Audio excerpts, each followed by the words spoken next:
Hey everyone, I bet you thought I forgot about you. How adorable. Thinking I was going to forget about our boat chess game, but no. Just logged up the video recording software and opened up the old game here. And what do we got? You guys played e5. e5 instead of e6 against h3. I think that's the theory. Oh my god, why did I play h3 again instead of bishop e3? All right, so let's dive into the analysis of this position. I know that there are actually a few moves here for white, including, let's add the analysis board, including knight to b3, knight d to e2. Knight f5 doesn't make any sense from the perspective that I think black can just strike immediately in the center and undermine the protection of this pony over here. So putting the knight on f5, as much as we'd like to be super aggressive in our exposure of the light square, is probably not something we can do, referring to we as if I'm Gollum right now, you know, my precious. So knight f5 is out of the window, but I'm not going to pretend like I'm just analyzing this position for the first time. One, that would do the game a disservice, and also, I mean, I don't remember the theory in h3 as well as I do, of course, in the English attack, where it's just automatic, and I'm searching for things to make it instructive for you guys. But here I do know the theory, but I am also calculating it a little bit more authentically than the other positions that I know really well. So that does help. Knight d to e2, I'm almost positive is the move I'm going to play. I think I've seen games recently by both Hare Krishna over Dominguez Perez. I think Maxime, my boy, MVL, played knight d to e2 as well. Those are two games I remember of recent memory. After knight d to e2, there's a few options.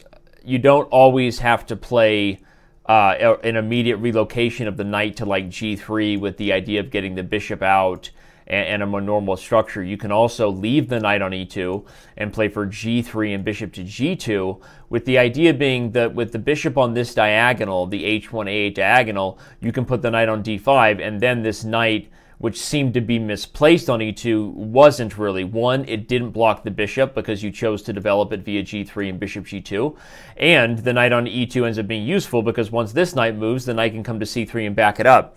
But I think there's also some lines where on knight d to e2, if they play like h5 to stop g4, which is a move that you guys might vote on, because if you don't, I think there's some lines where I can actually consider playing g4 and put this knight on g3 behind the pawn.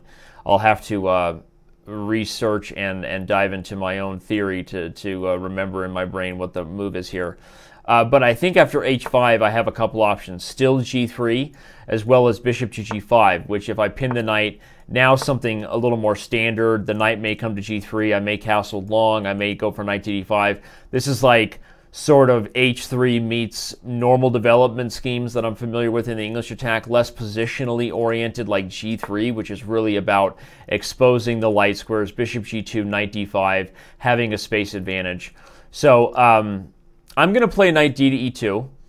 Now that I talk about it, and again, this is really good advice for all of you following the game, and I've said this before, but now you're seeing it in action, and it's not just a bunch of BS. We know that Danny has a master's in BS that he earned at the University of Chess.com videos. But regardless of the master's and the PhD I'm still trying to earn in BS, I would say that one of the things I've said a lot is that sometimes when you try to remember opening theory, if you just pull a rabbit out of the hat, you're like, ugh, and you bang your head against the wall, and you can't remember what it is, and you expect it to just pop in there. It doesn't work like that. In your own games, really, I mean, you start calculating, start evaluating the position for the plane that you would think of unbiasedly if you didn't know theory. Evaluate what the positional weaknesses are for both sides. And as I'm talking about the position with knight d to e2 as if it was just an option over knight d to e2 or knight to b3, and I'm thinking about what I think black's move was with h5 and what my ideas are with g3 and bishop to g5, I start to realize in my head that not only is knight d2 an option, but it's definitely the move I consider as best, because as I discuss it, I remember, oh, okay, like the Hare Krishna Dominguez Perez game is a real game I remember for sure now. And I'm pretty sure the Maxime Vachier-Lagrave win was the very similar line where they actually put the knight on d5 and took with the queen. Not with the pawn like a space advantage, but actually tried to keep the d5 square open for a piece and use it as an outpost square. And so notice what happens in the thought process as far as if you don't try to just pull things out of your hat, but if you dive into calculating the position, try to be the best chess player you can be. I sound like the army. Then the hard work you've done will come through you intuitively instead of you trying to pull it out of your hat. So with all that said, it's time for me to switch over to non-analysis mode and switch over to making the moves. I think it's time to just play knight d to e2. I remember very confidently now that that's my move. And the critical games in this line I remember recently did start with knight d to e2. I believe you guys have both h5 and bishop e6 as both main options here. But we'll see what you go for. Good luck, world. Love you all. Peace out. And click the orange button. No drum roll needed this time. It's going to give us that check mark. Then it's going to say your move has been played. And then it's going to put my piece back on the square like the bug has been doing. I got to report that to my team, right? Brought to you by Aquafina this week.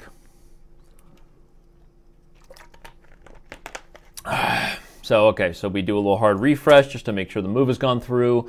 You're all happy. I'm happy. The move has been played. I wish you all peace, love, and happiness. Go make some chess babies. And I mean like good chess moves on the board. I'm not trying to make an awkward like Super Bowl babies commercial joke. Hashtag you get it, right?